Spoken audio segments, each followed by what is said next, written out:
Hi everyone, I'm Raksha. Welcome back to my video. And in this video, we are going to experiment to update records in the existing data. So in my previous video, I have talked about how to create a fresh table and then creating a delta table out of it. So I just want to recap. So in the earlier video, we have talked about how to create a delta table, and this is the record that we had present over there. So as you can observe, that trainee name is Raksha and the trainee department is data analyst. So in this video, what we are going to do is we are going to update our existing record. So this is my source data. I have given Raksha 23 and here my department is data engineer. Okay.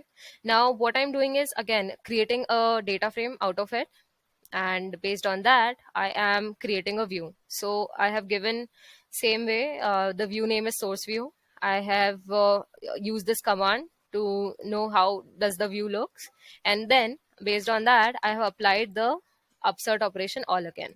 So it is exactly same as I mentioned in my previous video.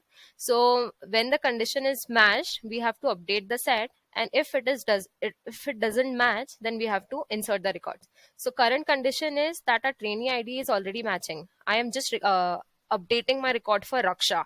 So here what will happen is we shall see that the updated record should be there in the delta table.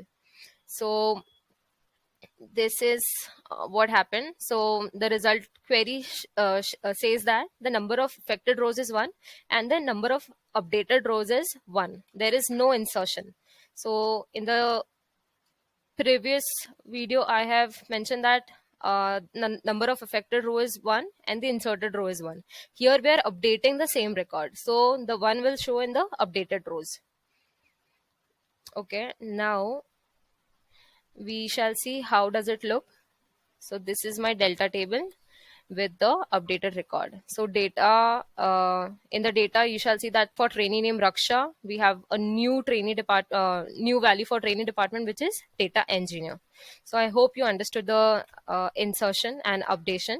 Now in the next video we are going to learn about experiment to insert new records in the existing data. I hope you enjoyed this video. Thank you for watching.